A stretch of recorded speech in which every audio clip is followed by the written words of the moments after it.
This episode is dedicated to the memory of Darya Dugina. Этот эпизод посвящается памяти Дарьи Дугиной.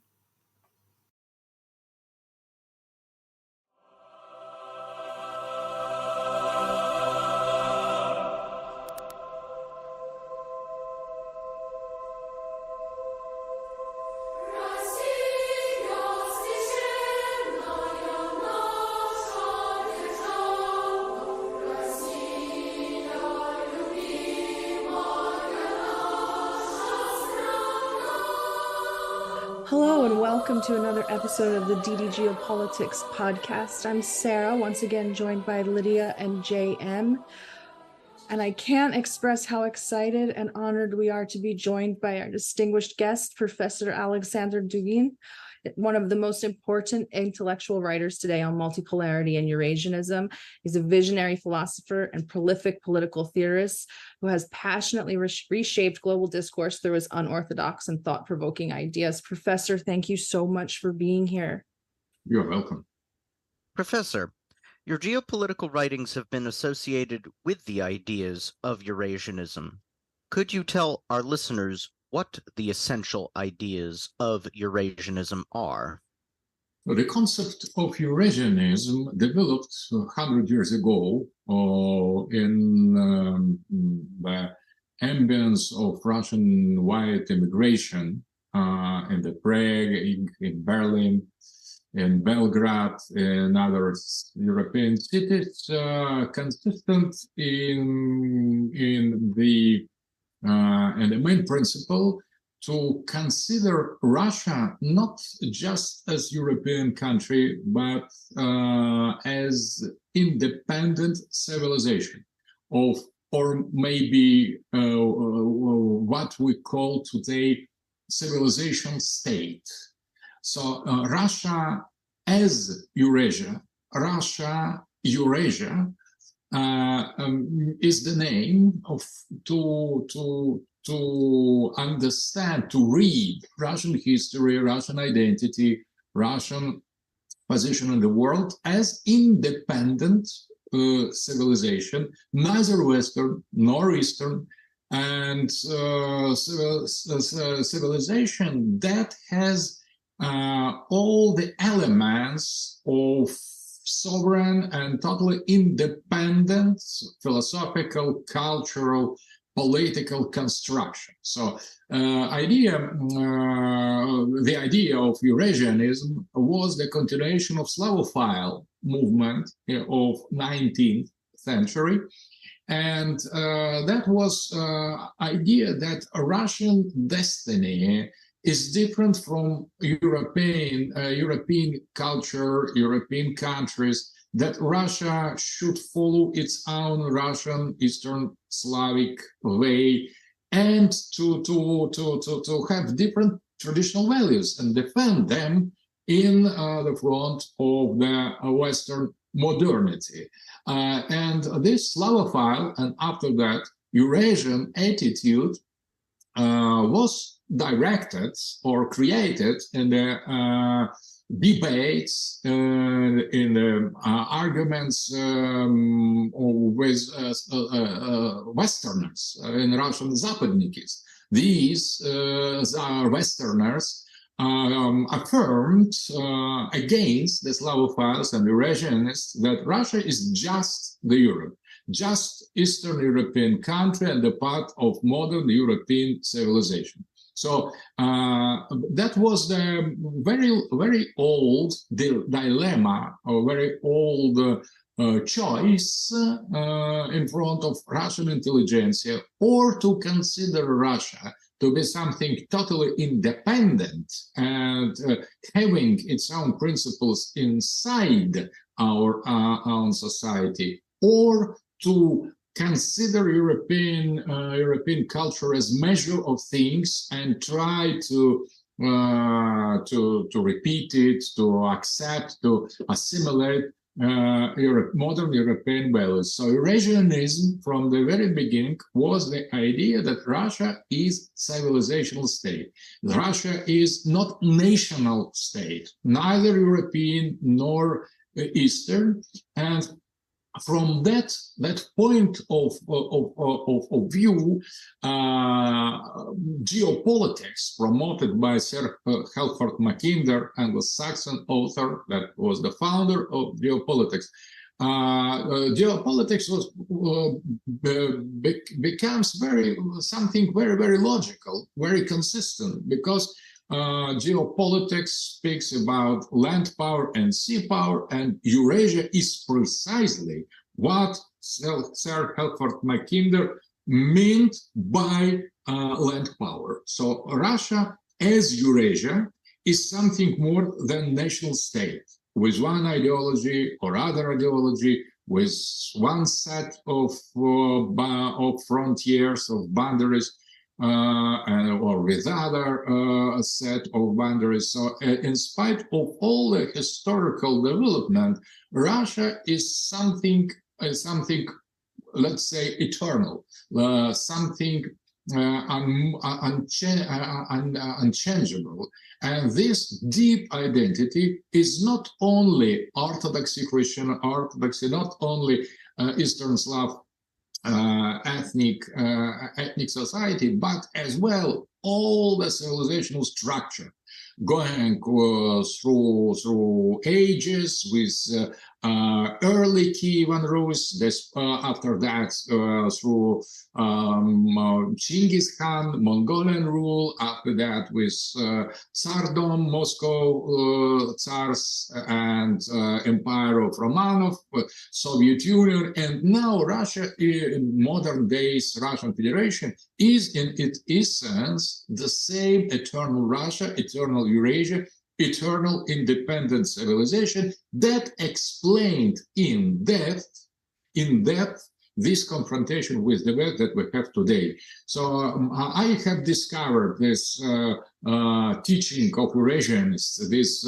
philosophical school in the late 80s, and started to promote it in the in new conditions, historical conditions, at the end of Gorbachev's time, during 90s, and during Putin's time. So I have discovered that idea, and I thought I have found that it is the best way to describe our identity and to explain the main events that we are witnessing during the last time of perestroika and 90s, in Putin's time, and finally modern days Ukrainian conflict is just confirmation of relevance of this Eurasianist attitude.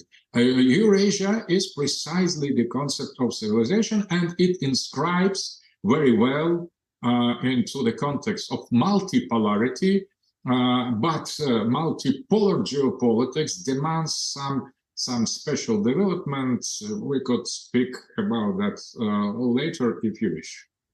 Thank you so much for your answer. Professor, this current conflict that we're facing right now is described by some people as a conflict of values.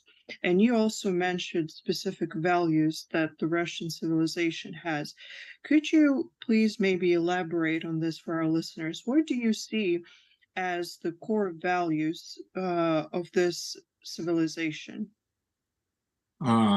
We could start with the idea that Western modernity has proposed as something universal, pretended universal, some set of values. For example, liberation of individual from all kind of collective identity, or absence secularism, absence of transcendent dimension of the spiritual world, absence of immortality of the soul, non-existence of God, materialism and explanation of the structure of the world we live in, the progress and the time that refuses to the existence of the eternity. So everything was put in the becoming.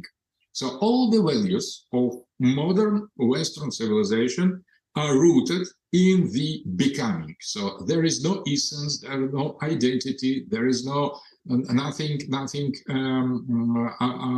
unmoved, nothing eternal, nothing permanent. Everything is in liquid state. Everything is in the move. And this move is this totally immanent vision of the being or the reality was expressed in the set of the modern Western values: liberation, transgression, independence from all kinds of hierarchies, liberal democracy, individualism, human rights theory, technological progress as destiny of the humanity, capitalism as unique economical system, obligatory for all the worlds, and liberal democracy as unique type of society that the West could tolerate, and individualism and the culture of total rhizomatic, as Delos says, totally horizontal network relations between people, cultures, things, against vertical hierarchy of traditional society. All that has created during the time historically modern day system of Western liberal global world. And this universalism we could trace to the origins of the Western modernity, and the West considered always itself as to be humanity. So the West was considered to be humanity, and all the rest outside of the West was considered to be subhuman regions, savages, barbarians. And the main destiny of all humanity was conceived to become like the Western people. So to be to get into the progress, to share these modern values, and so on and so on. So the set of the modern liberal, so-called universal, so-called global values is the type of historically developed structure, and today it is presented as if it would be something that is shared by everybody. It is imposed in the globalism on everybody, but that is not shared by everybody. In spite of that, and in a confrontation with that, Russian identity is quite different. It's much more traditional society with vertical hierarchy, with authoritarian understanding of the nature of the sacred political rule. So there is the sacredness, not secularization. There is a holistic, as we say in sociology, holistic anthropology and ontology. That means that the human being is not individual, is the collective. It is a personal relation with God, with other people, with culture, with history, with time, with eternity, with death, with future. So that is much more complex understanding of what man is, what sex is, what gender is, what time is. And these values we are calling now traditional values, because they belong to the traditional society. And traditional society was that was abandoned explicitly by the Western European modernity. And among all these traditional values now defended by law, recently, 1 year ago, a little less, Putin has signed decree on of the state defense of traditional values. And these values are named in the decree and this document, and among them is very important value, domination or prevalence of the spirit over the matter. So it is like new Middle Age. So our tradition is not modernity; it is something different. And Russia, confronting with the postmodern West, became step by step conscious about incompatibility and contradiction between the Western values of total relativism and secularism and this idea of promotion, obligatory gender politics, transhumanism, post-humanism, and eventual singularity. So that the end of the humanity, deep ecology, incompatibility with Russian identity. So identity as such is rejected by the modernity, essence as such, and Russia is loyal to the identity, to the tradition, to our historical way, and that is what is decided in this present-day confrontation between us and the collective West, as we say now, because collective West is consolidated around this modernist, Western modernist, universalist, I think, racist type of values imposed universally on all humanity. And Russia is in avant-garde of alternative process. We defend traditional values, not Western, not liberal, neither we suggest to accept our own values as something universal. We just want to conserve these values, traditional Russian values, for us, and we don't mind if, for example, the other civilization, Chinese civilization, Indian civilization, African, Islamic, Latin America, or Western, or American, would prefer different set of values. So it is not about one set of values against the other, both universals, as was the case in the Cold War. Now it is different. It is multipolar understanding of systems of value. We think that we defend our traditional values. Chinese, Muslims, Indians, Africans, and other people and civilizations gathered in BRICS, they defended their own type of traditional values. And only the West is the exception that the West doesn't defend its own traditional values. It defends and try to impose on everybody their modern values that have little to do with real Western tradition. It is a kind of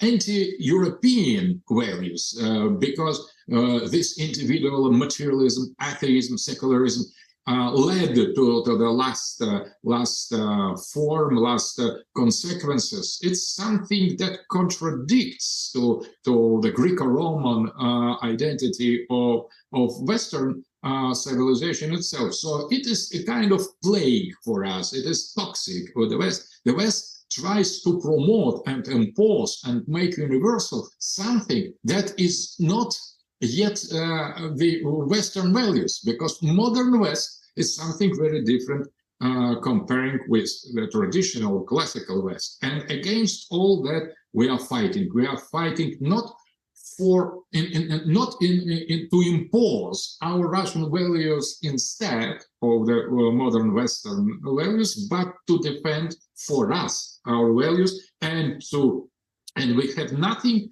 against if the other civilizations or states would prefer different sets of values. The real problem is with this racist, colonial, imperialistic universalism of the postmodern liberal West.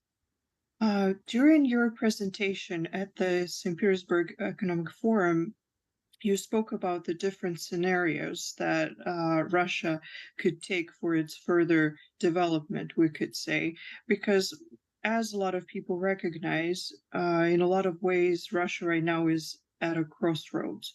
Could you maybe explain to our listeners, how do you see the different scenarios for Russia's place in this new world? So my vision is as such. There is the concept of Russia as the part of European Western global world, as the part of European civilization. That is the position of Russian Westerners, Zapadniki, and liberal of 90s, and many liberal of present day Russia. So that is clear, and that if we consider the Russia as the part of European civilization, so we are in deep crisis, because we fight today with collective West. The West has cut its relation with us. The West has judged modern days Russia as aggressive, non-Western, and so on. So we are in deep contradiction.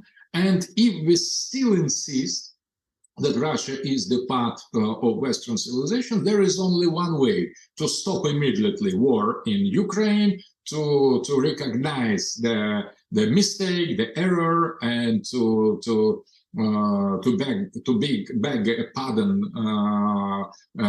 in the West, and to be punished for this effort to revolt, to make a riot against the metropolis of Western civilization. If we consider the Russia to be part of the Western world, we are doomed. So there will be no more Russia. There will be no more independence, no more sovereignty, no more integrity, because we should pay for what we have already done, organizing this revolt against the West. So almost nobody thinks like that in Russia, and if some persons still believe that Russia is the part of Western civilization, they are working against our national interests now, betraying our state and our president and our people in favor of the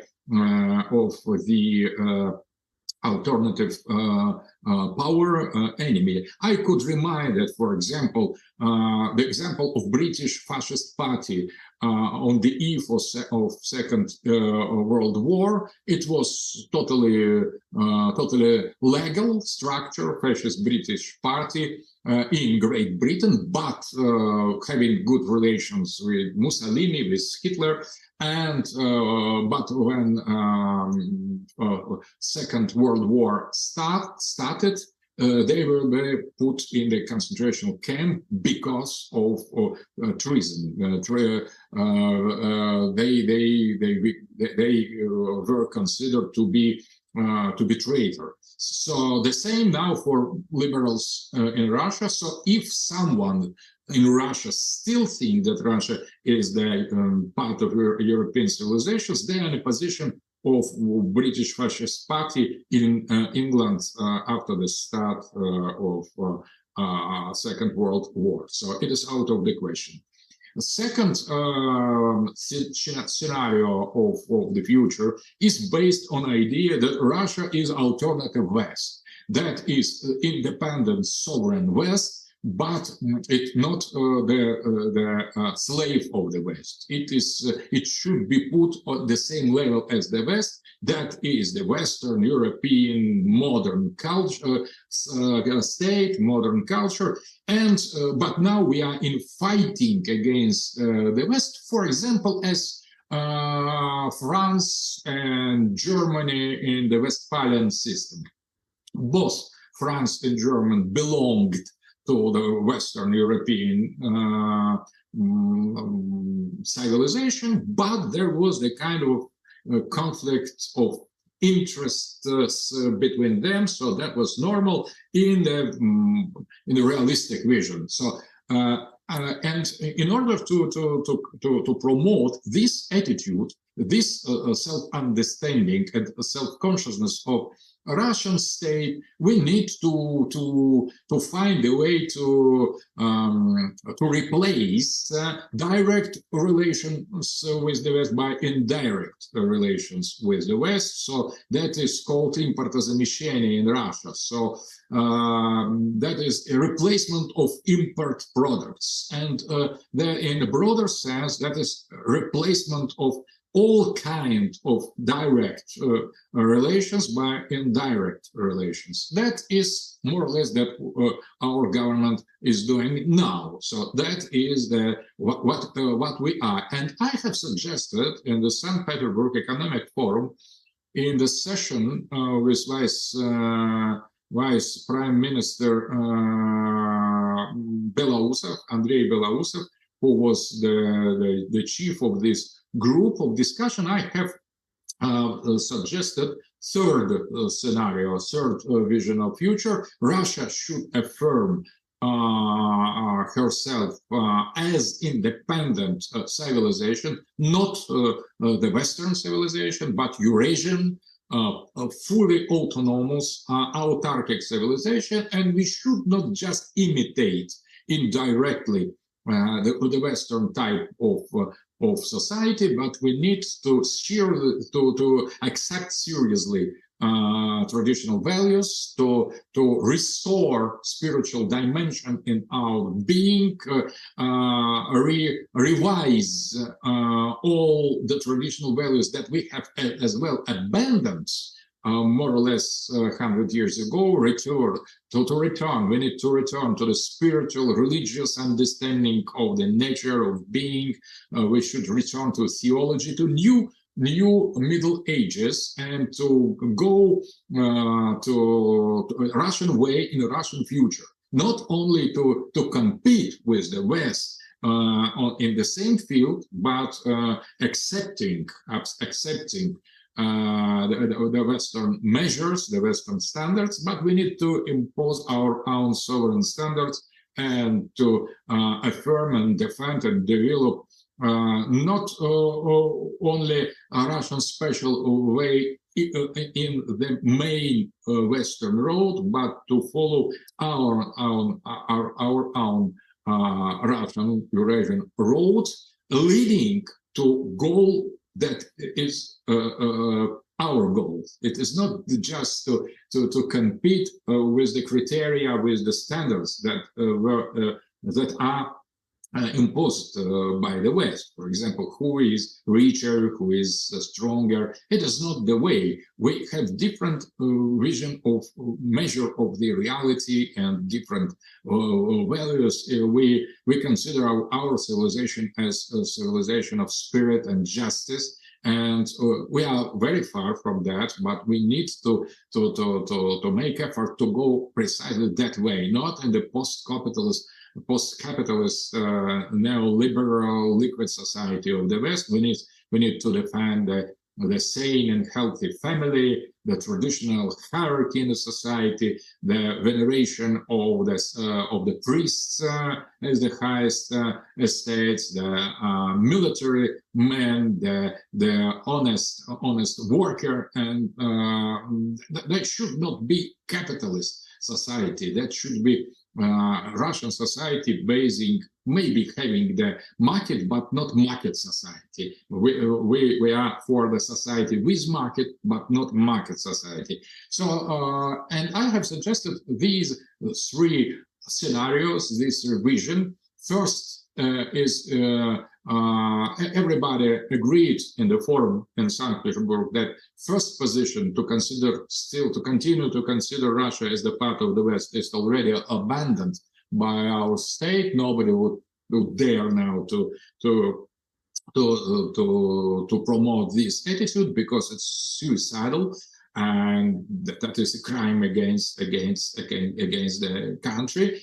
Second position, to imitate West and to replace direct relations by indirect relations is in process. That is the main paradigm. We could say now, defending sovereignty, but I suggest to add to this defense of the sovereignty this strategical depth, strategical dimension of Russia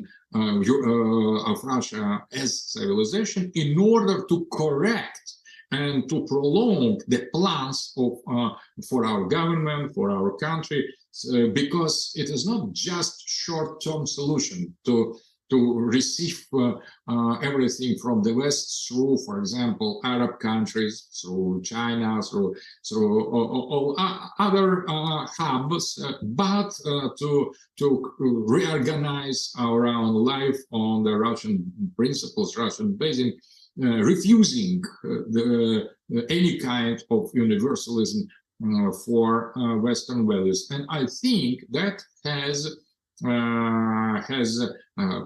provoked big debates, and many people in government and many people in society in general started to think about this new dimension, new perspective, because the mind of majority of Russian elite when special military operation began was precisely in the point between Russia as part of European civilization and Russia as a sovereign country, totally sovereign, and with its totally special, totally organic national interests. So that was there between first vision and second, and now we need to replay, to shift this point, and almost all agree with myself that we need to continue this move toward the understanding of Russia as totally and fully independent civilization, and we need to already to take in consideration, to take in the account this new strategical dimension. We not are fighting with the West for the short-term issues, but we are coming. We should as well visualize the future affirmation of Russia as totally independent civilization. Professor, you mentioned in your previous answer that if Russia is to consider itself a part of the Western world, then logically, following from the idea that Russia is a fundamental part of the Western world, then currently Russia should, if that is the idea that prevails, should stop,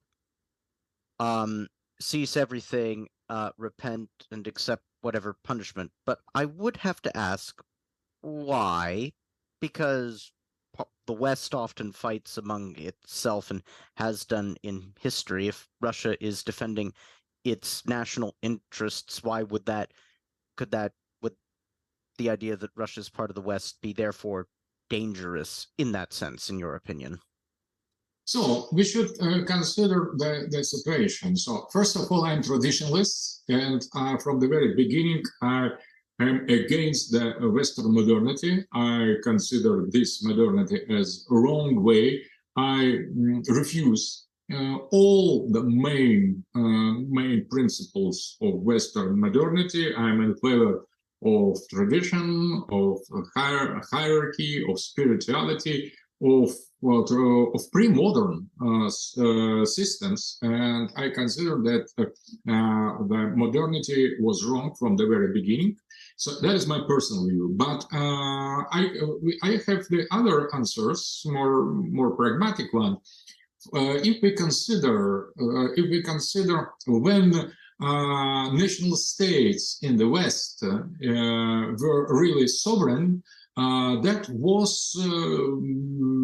ended already in the beginning of the 20th century. The last war between really sovereign national states European and not European, was the First World War. So the First World War was the clash between national states. And in that situation, Russian Empire could behave itself as one of these national states among the other, choosing the partners, allies, or enemies. That was possible. But later, already in the 30 and toward Second World War, there was clear that there are only three really sovereign camp: Soviet camp, Soviet Union, Anglo-Saxon Pole capitalist civilization, and Central Europe in those times under control of National Socialist or fascist ideology. So there was three ideological camps that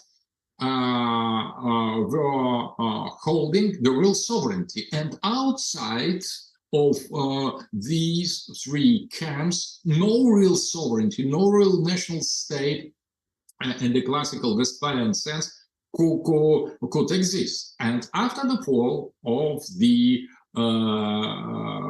Nazi Germany, there was only two camps, only two sovereignties. Bipolar world and Cold War was precisely the clash between only two holders of the sovereignty: Western camp against Soviet camp, including Eastern Europe. And after the fall of the Soviet Union, there was only one holder of real sovereignty. And inside of the zone of the control of NATO, no real sovereignty was permitted.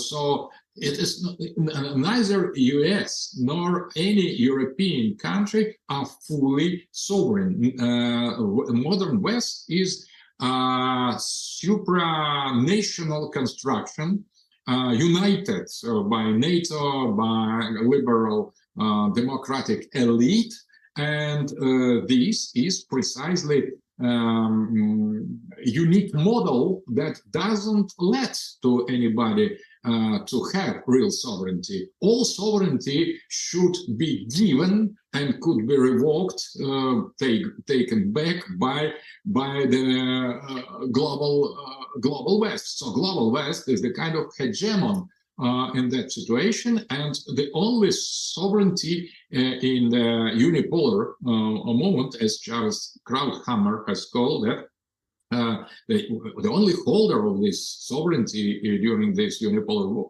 moment was the collective West, precisely.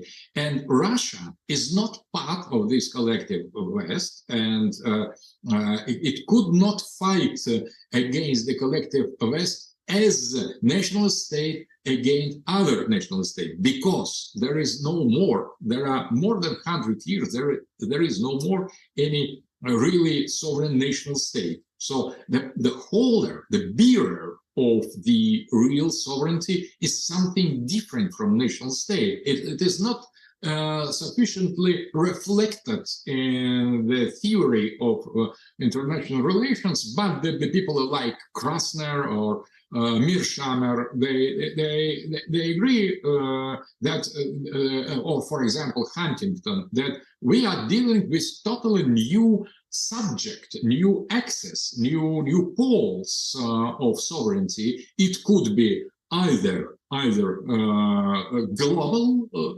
global system, global government, or civilizations. So in that logic, Russia has no other exit, no other option as to fight against the Western civilization that is not anymore Western, neither civilization. In time of Trump, it could be possible that Trump considered United States as nation state, and in front of nation states, Russia as other national state could create different kind of relations, not necessary struggle, not necessary hostility, but dealing with globalist, neoconservative, hegemonic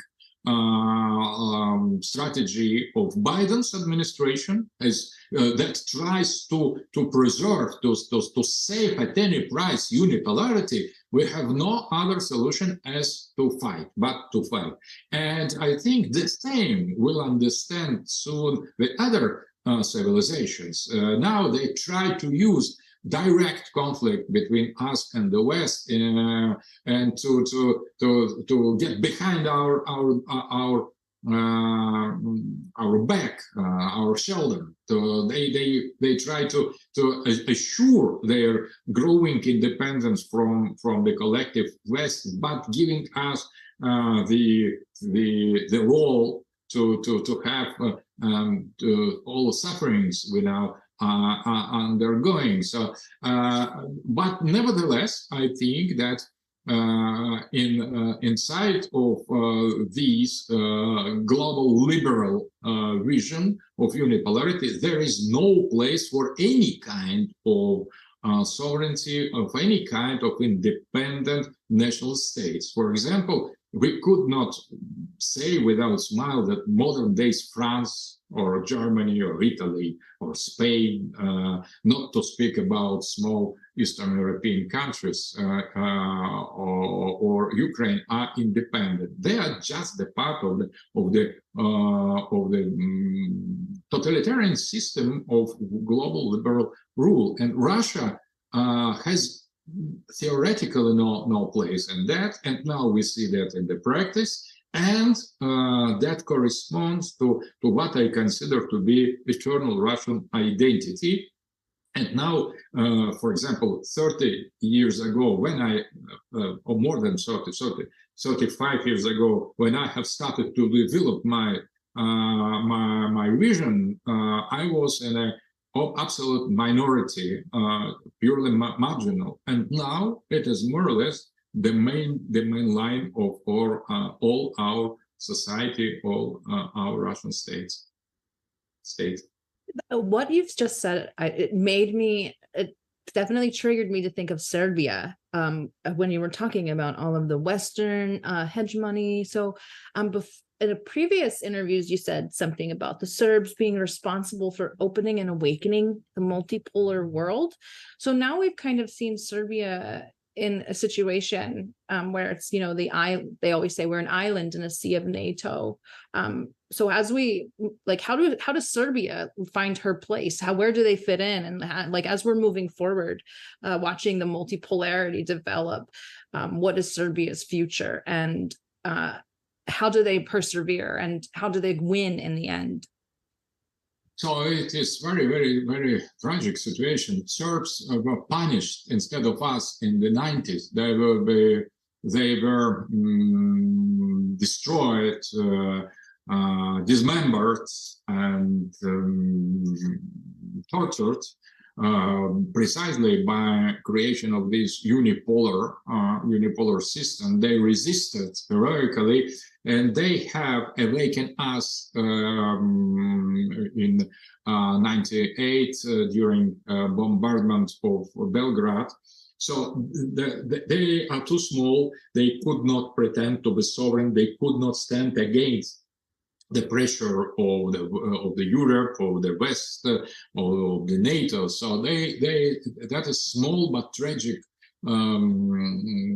people, and they have played their role to awaken us. And now they are in a very, very difficult situation because they are far from us. There is no way to defend them, to make their life safer. They are surrounded by the NATO states, and they have little economy. And in the situation of the open war between Russia and the West, they could not openly support Russia. They will be destroyed. So that is heroic people, very important people, but at the same time, their position is tragic. They can hope to change their position if, or maybe to say, when we win in Ukraine. Only when we show to the world our real strength and capacity to preserve and establish firm sovereignty and independence of Russia, Eurasia, and that implies the control over Ukraine. In that situation, I think their position could change, as well they will be the big shift toward multipolarity in Eastern Europe as a whole structure. So I think that Hungary and maybe some other countries, Eastern European countries, will have real choice. Now they have no choice. They rejected pro-Russian tendency after the fall of the Soviet Union. They are integrated into the NATO and European Union, so they have lost any kind of their sovereignty. But with our victory, eventual victory and necessary victory, they will receive once more historical chance to define their future, because now they are mechanically involved in the situation that was created during early 90s and the late 80s, when they were embedded in the Western world. But Serbia was left aside of this process. The Serbians stayed until last moment, and they still stay in favor of real multipolarity. So they have fought for this multipolarity to preserve their sovereignty, and they have lost this fight because Russia was not yet ready to go to help to them. And only now, after the beginning of the special military operation, we could consider Russia to be awakened, to be finally awakened to the reality, geopolitical reality, civilizational reality. So we are awakened, but we are not in power now, in present situation, to really to help Serbs. So I think if they could make some move towards European Union, it should be considered as their crime or betrayal. So because they are in a very, very difficult position, and we Russians will always remember the heroic position of Serbia, and we will still have the love for this great and brotherly people we adore and we admire. So staying on the topic of Serbia, moving into kind of Kosovo. So President Vučić has said multiple times, I can't recognize Donbass because then it will cause a predicament with the Serbia situation or with the Kosovo situation. But I kind of see it as the opposite. I kind of see the special military operation as an opportunity to push things forward in the vein of Kosovo and Serbia. How do you view that situation as it relates kind of like Donbass to Russia, Kosovo to Serbia, that kind of analogy? You are right, but the problem is not of justification of some moves now. So no more justification, because nobody cares as the opposite side just justificates its own moves and steps. So I think that there is no more reasoning with the concept, but only with power. So now only tanks, only battles, only victories on the battlefield decide everything. So, for example, everybody now is free to do what they want. So, if Vučić and Serbia would have real capacity, military capacity, economical capacity, and political capacity to do something with Kosovo, I think they would do that. But the problem is not of justification and comparison between Donbass and Kosovo that we could read in different forms, in different ways. But the problem is resources, and I think, to say realistically, that Serbia lacks now this kind of resources to organize some effective operation in Kosovo. So they should wait until we win, and after that, the balance of power will be something very, very different, because our victory would seriously undermine the power of NATO in Europe and the balance of power on the global scale.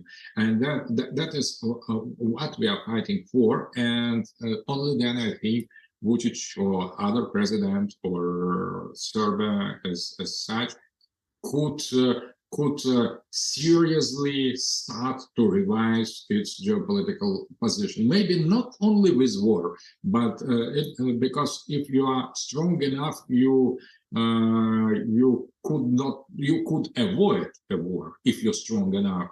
So the war begins when someone is considered to be weak enough to respond symmetrically. So I think in case of our victory, Serbia will receive new chance to reaffirm its real sovereignty and to revise the Kosovo, not because Albanians are bad, but because Albanians are choosing NATO and the global West. That is really evil, and they have betrayed their own sovereignty in favor of this globalism. And real Albanians could as well be on the Eurasian side, because that is the war of principles. If Albanians would prefer, and some Albanians do prefer traditional values, so that the choice will be logically different, other than the modern and postmodern West. Moving on, recently we know that you're a huge proponent of multipolarity, especially Eurasianism. Recently we've seen the Russian African Summit and an enormous, what I saw as a victory at BRICS. How do you personally feel about the BRICS expansion with Argentina, Egypt, Iran, UAE, and Saudi Arabia, and the surprise of Ethiopia? How do you view BRICS as a positive thing for multipolarity? I think the BRICS is precisely the first approach to the institutionalization of multipolar world. So that this Southern African meeting is the real historical event, because the BRICS becomes real club of non-Western majority of humanity, non-Western. So the club of everybody who doesn't consider itself as to be puppet and slave of old, crazy and corrupted Biden and its team of globalists and racists, liberal racists. They persecute their own people, and so and everybody who is proud to be sovereign is attracting to BRICS now. So BRICS in the future, that is, BRICS means hope to be to follow to each civilization its own way. The joining to BRICS, all this country, is highly symbolic, absolutely symbolic, because in the first version, Brazil represented Latin America, but it is the Portuguese part of Latin America, very very powerful country, Brazil, and very, very strong, with particular identity and great capacity to affirm its independence, but it's just the part of Latin America. With Argentina, the second part, close to Brazil, representing Spanish population, we have almost all Latin America. It is a kind of great space, and Chile can join after, and Venezuela, and finally Mexico. So, but the process of creation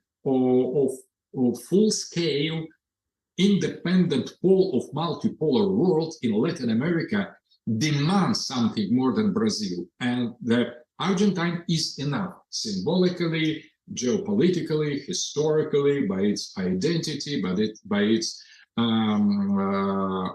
traditions, and I think that the joining, the fact of Argentina to join BRICS, it is a kind of the finishing and to making accomplish the full, perfect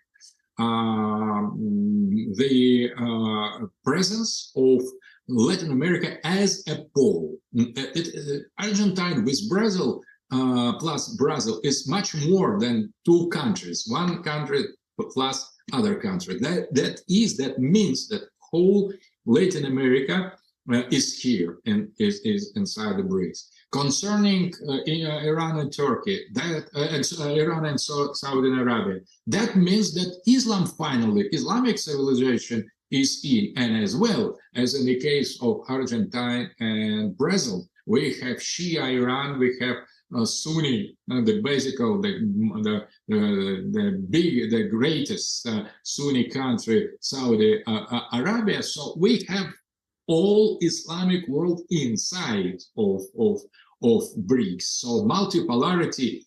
So that they mean that all Islamic civilization has entered this club of global majority, of human majority outside of Western hegemony. And we have Ethiopia. Ethiopia is extremely important as unique African country that was never colonized by the Europe, by the West. So that is very important.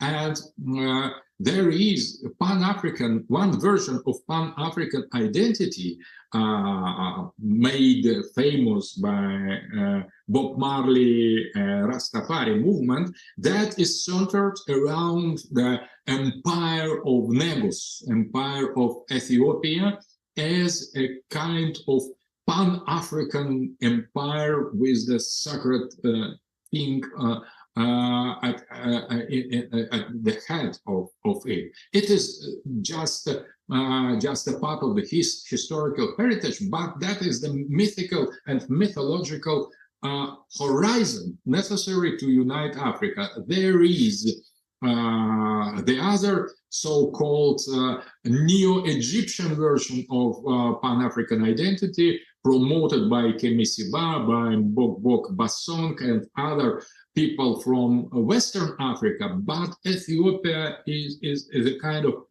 global eschatological symbol of the African unity with the great countries Southern Africa. So I think that combination between Ethiopia and Southern Africa as well are two poles of African civilization that could represent whole Africa.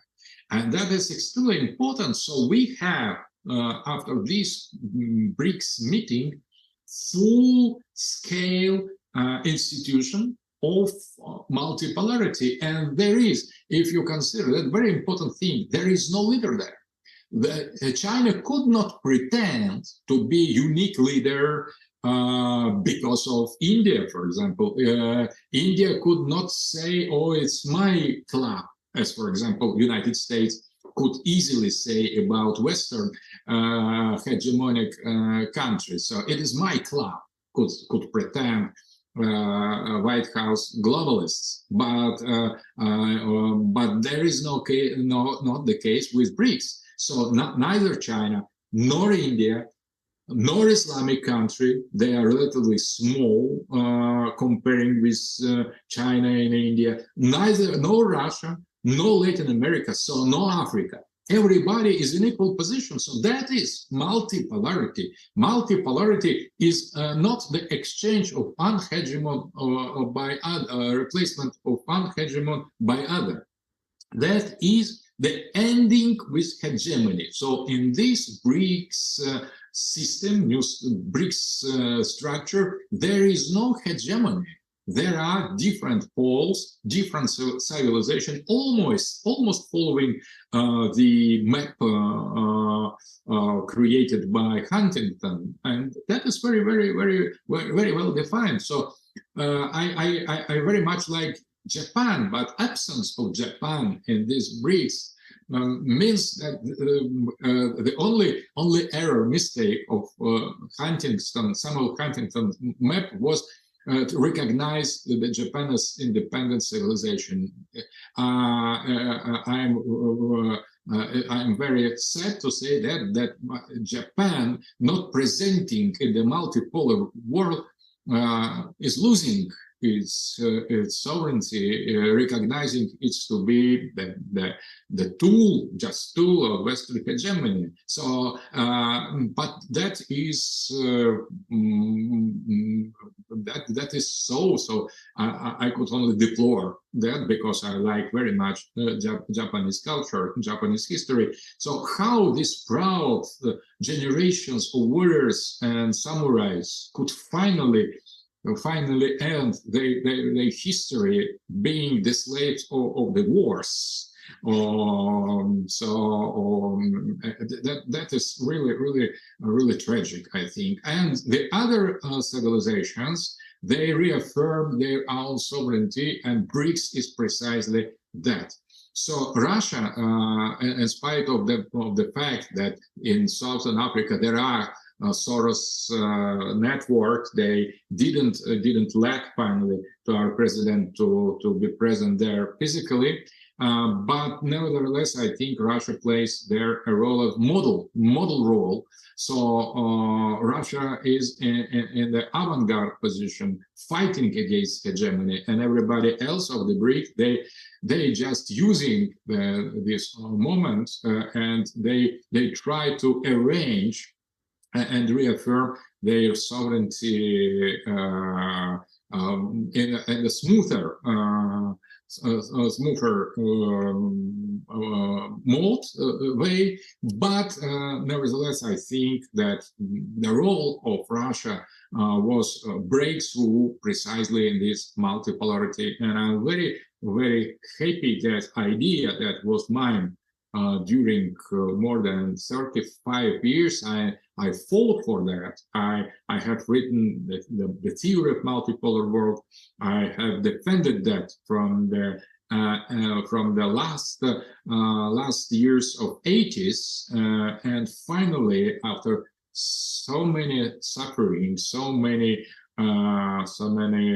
declinations from this horizon, finally we are arriving at that point. So I consider this BRICS meeting as my personal ideological and philosophical triumph. Another one of our hosts just joined us. I want to introduce Professor and our listeners to Khaleesi, one of my closest friends and an activist from the United Kingdom. I'm sure her interest peaked when she heard us starting to talk about BRICS. So I'm going to let her have the floor for a moment. Thank you so much. It's been an honor and a pleasure to join this podcast. And Professor, I've really enjoyed listening to you. My question to you is, I guess when you talk about the Sunni world and the Shia world and Iran and Saudi actually coming together and uniting, it was with such hope, the hope that I actually feel as well, and the happiness I feel at this unity finally happening. I just have a sense of fear, though, that the powers that be in the world, they tried everything for a very long time to keep these countries divided. When I listen to international media, there are three countries that are always on their hit list, and it's Iran, it's China, and it's Russia. And this is very deliberate, and this is very this is full of propaganda. Do you not think that they will try to create that division again? That whilst we are hopeful now, this hope may not last, because that, you know, they have more control over Saudi Arabia, and therefore they will use that influence to create a division again. Thank you. So thank you for your question. My opinion is that I was studying long years Islamic tradition, and I'm admirer of some aspect of this tradition. So my hope is that finally Muslim world would find some principles of unity. If we consider the history, almost after the end of Umayyad Caliphate, when Abbasids came to power, there was some split and division inside of Islamic world. There existed a huge kind of empire, Abbasid Caliphate, after that Ottoman Empire, but always some parts of Islamic world were outside of this political hyperstructure. So division in Islamic world is not only by Shia and Sunni, by Iran and Saudi Arabia, but as well, you for sure know that there are many different cultural versions, and Maghreb Islam is different from, for example, Pakistani Islam, or Indonesian or Indian Islam. So but in order to be pole, geopolitically speaking, in the context of multipolarity, no Islamic country taken as such without the other could pretend and could afford to be the pole. So that is just a logical conclusion. For example, China with Taiwan above all can represent a pole.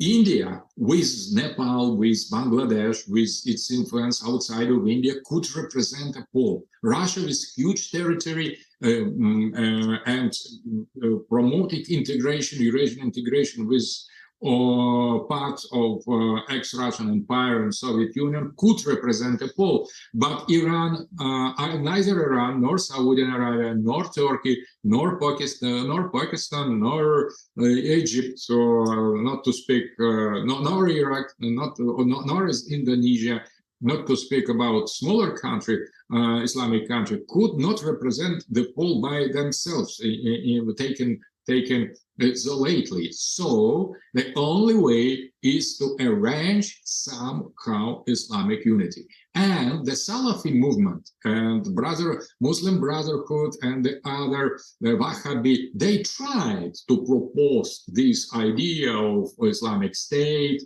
basing on the erasure of ethnical cultural differences. That was the first effort in the modern time, in the last time, to promote Islamic unity, but result was rather negative, because that was a kind of unification by the bottom, and by erasure of all vertical spiritual dimension of Islamic tradition. That didn't work, because the richness of Islamic tradition, the spiritual depth of Islamic tradition was abandoned. Were abandoned. So I think basing unity on ethnical principle, as in Pan-Arabist movement, as well was failure. So the Baasists, they managed to, they succeeded to unite for some time some Arabic countries, but not for too long. And I think that we need totally new vision of Islamic unity. So Salafi version doesn't work. ethnical basis is limitation, that is obvious. So we could not say that, for example, erasure of Shia will result in the positive way, because it is impossible. Shia is lesser, minor, but very important and very active factor in Islamic world. So it is out of the question. So neither Sunni domination, hegemony, nor some ethnical domination in this unity could work. So I think that is open question how to transform Islamic world in the geopolitical pole of multipolar structure. The other players, for example, are in the better position, for example, India, China, and Russia, but the still other players, for example, Latin American countries and African countries, are in the same and maybe worse position, because the contradictions between African national states or Latin American national states are bigger than between Islamic countries, where there is clearly defined religious unity. So this, but how to transform this religious, clearly affirmed and very powerful identity, how transform it into the geopolitical elements, into the pole, into the great space. It is the open problem. I think we need to hear everybody. Iraqis with their age-long traditional empire, Iranians with their Persian experience that united all Central Asia, and sometime Turkish people who are the heirs of the last imperial unification of Islamic world, as well Arab country, Egypt, very ancient civilization, Saudi Arabia, that was the matrix of Islamic expansion. We need to start to speak about that outside of Salafi project that is already failure, and I think that is challenge. It is a challenge for all of us, of promoters of multipolar world's order, because I agree with you, the enemy, the hegemon will try and tries now to still divide, to put some countries against the other, so divide and conquer as always. But now we need to oppose this imperialist hegemony with promoting the great sovereign big spaces, because taken isolately, they will defeat any national state. Only creating this great multipolar alliance between the poles and promoting regional integration of continents, we would create some counterbalance and to put the globalist and aggressive imperialist colonialist racist West in its place, and it's to regionalize the West. If the Western civilization will be considered as one civilization among the other, there will be no more problem. It could be postmodern, it could be LGBT, it could eat people, cannibalistic, singularity, artificial intelligence, transgender, transhuman, no problem with that. If some civilization gets mad, that is its own decision. It is sovereign decision. But we need to save the other from this toxic plague of the modern Western globalism. And it is impossible to do if there will be national states. National states are over. Their time is over. So, but that doesn't mean that it should be one world state. They should, I think, that they will be civilization states, and Islamic world should find a way how to create it, how to establish this Islamic, pan-Islamic unity. It is not easy because we have some negative experiences historically, and we need carefully avoid too easy and too superficial solutions for that. Thank you so much, Professor. I really enjoyed listening to you, and I completely agree with your analysis in how you've talked about the different kind of groups that formed within Sunni Islam and Shia Islam, and how they need to use the values across the religion as opposed to the things that divide them, the things that hold them together, to unite across the world. My question to you is, we've seen how Islam has been used globally over the last 20 years. So the way that the West has gone into a fake war on terror in Iraq, what they did in Libya. But I feel that if you look at just the religious aspects, when you talk about Sunni and Shia Islam, that was really propagated, highly propagated when it came to Syria and President Assad.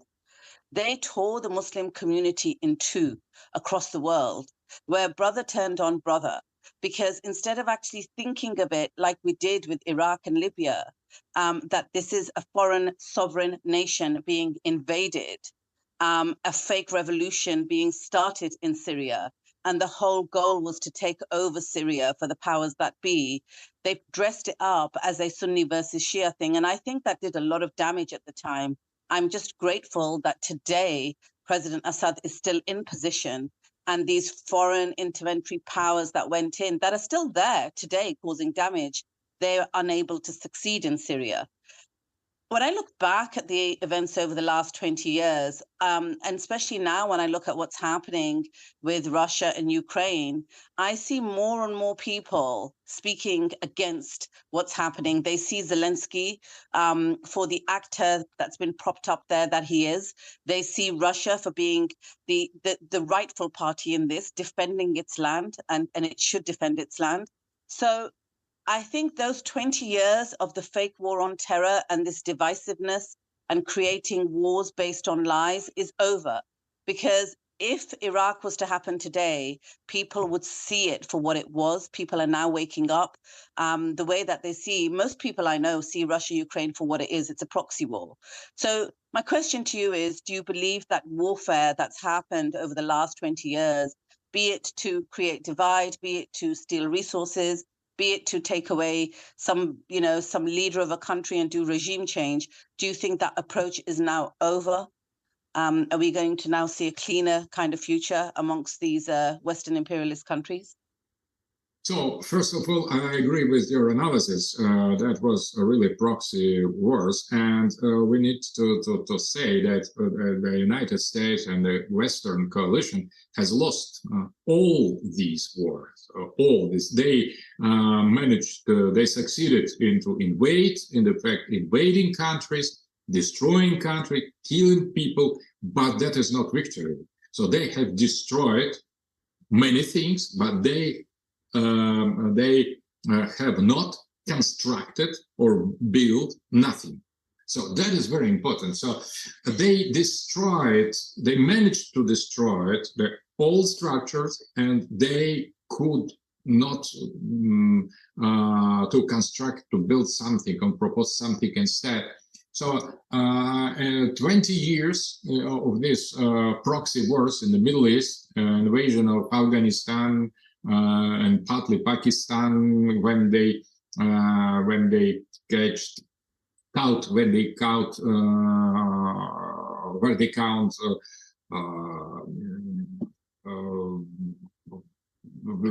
terrorists, because that was as well intervention in the sovereign country when they called Osama bin Laden, as well intervention in Libya. They have destroyed Gaddafi, but they didn't construct anything. They didn't create anything. So they have invaded Iraq. They have killed Saddam Hussein, but there is nothing. There is war. There is a total absence of any order in Iraq now. in this great country. So they tried to overthrow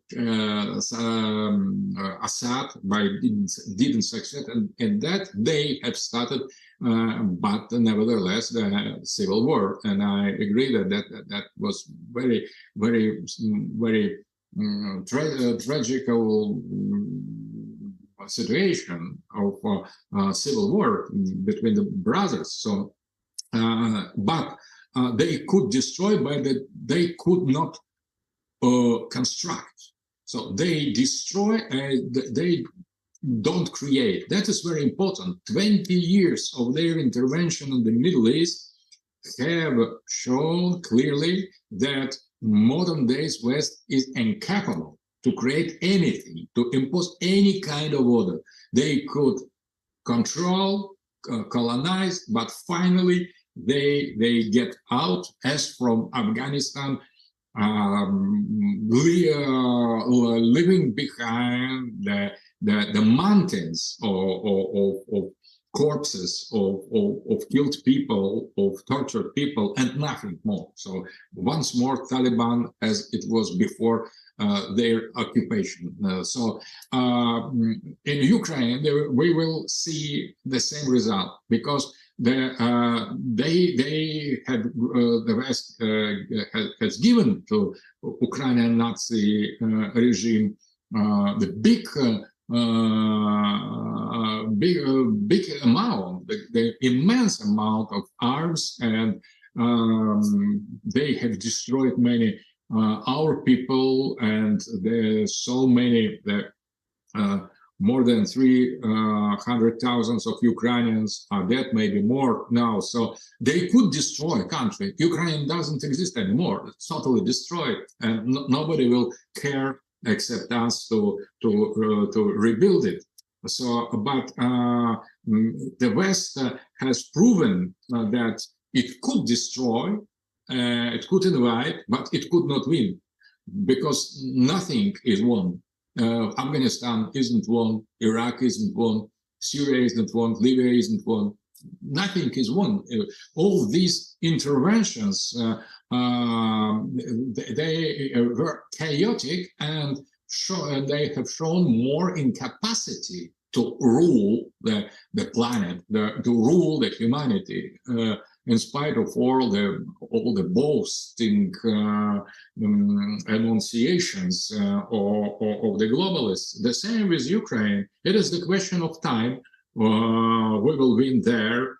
There is no other possible issues.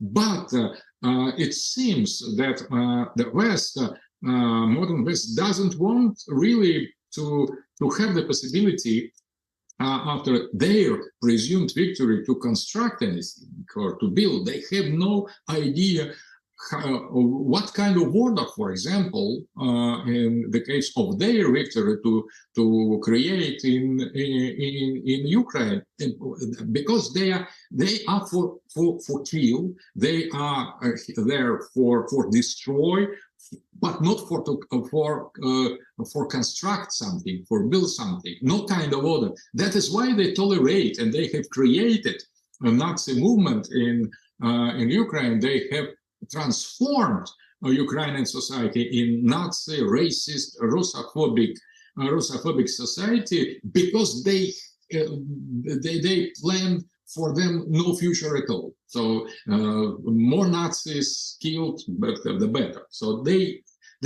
cynically are using the people and the movement and ideologies in order to create chaos, and not in order to bring some order. So I think the result of their 20 years intervention in the Middle East, that is the clear demonstration of the absence of will to create the alternative order. They destroy existing order, they destroy countries, they kill people, children, women, and that's all. And after that, they retire. So the same in Ukraine. Now they are killing, they are igniting massacres, but when the situation will be critical for them, they will just retire, and there will be no trace, as in Afghanistan, as soon there will be the case in Iraq. So the West could not lead the world. That is the main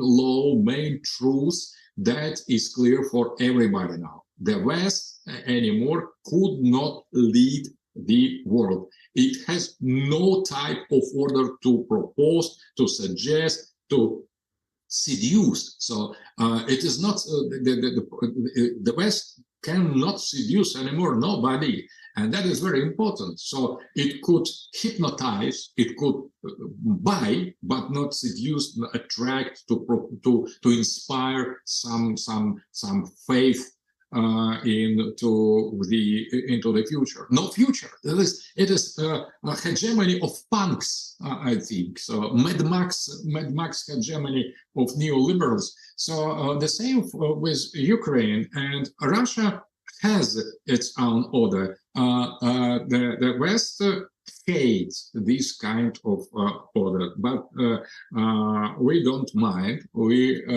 still will pursuing our goal in creating and in incorporating of our brotherly people, Ukrainian people, into our understanding on what global great Russian empire should be.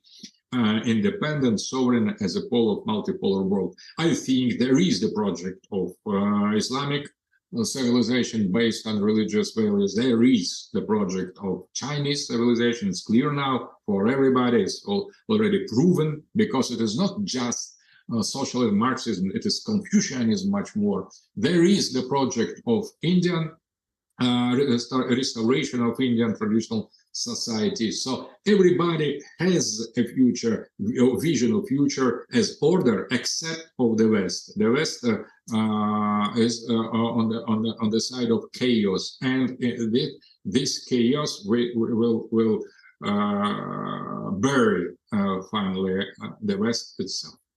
So we know about the concepts of Russkiy Mir, Russkiy idea. So the Russian idea and the Russian world, they're very unique to Russia. Maybe people don't understand what they are. So could you give a short synopsis of what the Russian idea is, what Russkiy Mir is, and whether or not you think that that the special military operation has had a positive effect on these concepts or a negative one? So the concept of Russian world, Russkiy Mir, it is ontological. It is not so much geopolitical. It is ontological. The idea that the Russian world, Russkiy Mir, the concept is based on the presumption that any culture has not only its own subject, but or any or special vision of the nature of the world, but each civilization, big and great culture, has its own nature as well. So there is no such thing as universal nature, because if we start to study what we mean by universal nature, we immediately come to Western modern scientific world vision that is proper to climate, intellectual climate of European Enlightenment and modernity. So Russian world, the concept of Russian world means, first of all, that we Russians, we live in our own world, and this world could communicate with other worlds that are outside of our worlds, and or could not. So it is open issue. But what is sure, that we are living in the nature formed by our own minds, because every civilization, every great culture is living in the world formed basing on its own structure of its own mind. So the external world is but projection of the internal world. That is the main idea of Russkiy Mir, and that means that we should organize our space and our time, our historical time and our geopolitical space, basing on this main presumption that we are civilization, that we have some system of values, and this system of values we want to project on the nature in what we live. So when we consider, for example, Chinese landscape, the picture, classical Chinese picture, we see that it is clearly Chinese nature that is presented by artists. So the nature can possess this civilizational aspect. That is first of all, and this concept as well could be Russian Mir, Russkiy Mir, could be developed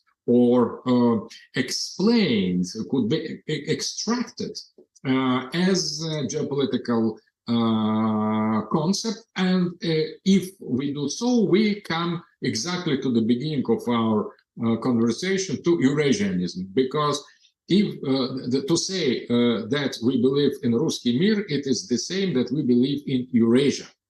Eurasia, that means, as I have explained already, that Russia should not be considered only a national state, but rather civilization. So Russian world, Russkiy Mir, it is the same as Russian civilization, not necessarily national state, because Russian civilization is much broader concept as Russian national state, Russian Federation. And that is why that the people and the territory that were embedded in the Russian Empire and the Soviet Union are logical and organical parts of this Russian worlds. That doesn't mean necessarily that they should be put inside of our state or they should be conquered by us. Not at all.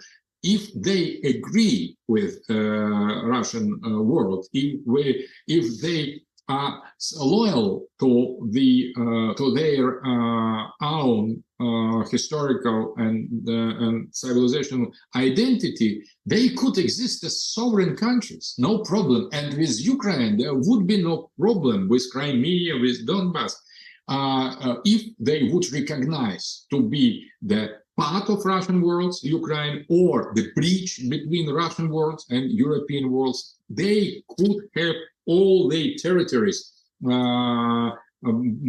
by themselves. So nobody had any idea to by power violently to invite them to bring them inside of us. But their betrayal of this deep Eastern European, Eastern Slavic identity, that was, and the abandon of the traditional values in favor of postmodern globalist values, that was the crime committed by Ukrainians. They have betrayed themselves, not so much us. So, and after that, Russian worlds was obliged to be constructed by war, and that is the worst issue. But the war and the special military operation was worst solution. How to expand Russian world?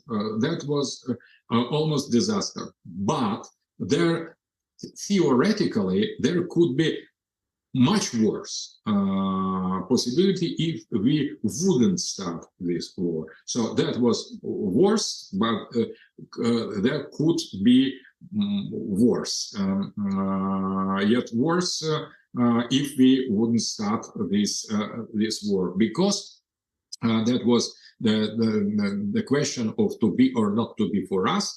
But a Russian world will flourish after our victory, and we will show to the humanity, maybe and we will show that to the West as well, that we come here not to punish, not to destroy, not to torture, not to kill, not to impose our own values on different branch of the same people, but we are coming to Ukraine to restore the justice, normality, and traditional values. So I think so. The part of the Ukrainians who are just tricked by the globalists and by Zelensky, they think they still believe they fight for their Ukrainian traditional values. They could not understand that the West that supports them is the main enemy of any kind of traditional values, of any kind of tradition. So they are tricked, and I think that the poor Ukrainians are in very awkward and bad position, so because they are fighting, they think they are fighting for independence, sovereignty, national values, but they are fighting exactly for the opposite and against their own identity, because that is exterminational, suicidal war. We could not change that before we win, but after that we will show to everybody what is a positive meaning and positive content of Russian world and Russkiy Mir. I think we're all in agreement when we say when Russia wins, but I have to ask you, what is the future for Ukraine in lieu of a Russian victory or an inevitable Russian victory? What is in the future for Ukraine as a whole? So no future. I think Ukraine is proven. It is now just we have the historical proof that every time when Ukraine tries historically to affirm itself as independent national state, independent first of all from us, it becomes almost immediately dangerous, terrorist, aggressive, crazy, maniacal entity. And it after that, it is normally crushed by us or by the West. So Ukraine has no chance to exist. We have given to Ukraine the chance to exist after the fall of the Soviet Union as friendly or neutral, friendly independent state, and they have lost this chance. I think that was last one. So Ukraine, as a concept, from now on should be considered as terrorist, as Islamic State, ISIS. So I think Ukrainians as a people, it will flourish and prosper in our empire under our common rule, because the many people in Russia have the Ukrainian origins, myself as well, and that is not about ethnical identity. That is about geopolitical, civilizational, and cultural choice. And all normal Ukrainians will be integrated in common structure, and Ukraine as independent entity has no future. Nobody could grant it. We will not, because of their behavior during the last 30 years, and the West doesn't care at all about Ukrainian state, because it destroys the national states of European Union, and doesn't build them. So they involve the state in their chaotic post-human society and postmodern culture in their toxic intellectual ambience. And that's also, nobody cares in the West about Ukraine. Ukraine is doomed. And we don't deplore that, because that was a wrong idea. Sometime, for example, as Kurdish state is Kurdish people is very good people, and it deserves to have some kind of autonomy and some kind of cultural sovereignty, but the means it chooses on all all turn of the history in order to create the state, they prove always to be wrong. So they fail always choosing wrong support, wrong friends. That is precisely why they have no state, because if you choose a wrong friend in order to help you to achieve your goal, that means you have no talent, you have no spirit, you have no capacity to create state. So Ukrainians should blame themselves. Nobody else is here to blame. They had chance to have Ukraine, and they have lost that. They did everything in order to destroy their own country. So that explains why they had not their state before. Historically, these people is not destined to have the state, and when the chance comes, they normally and regularly mechanically lose it.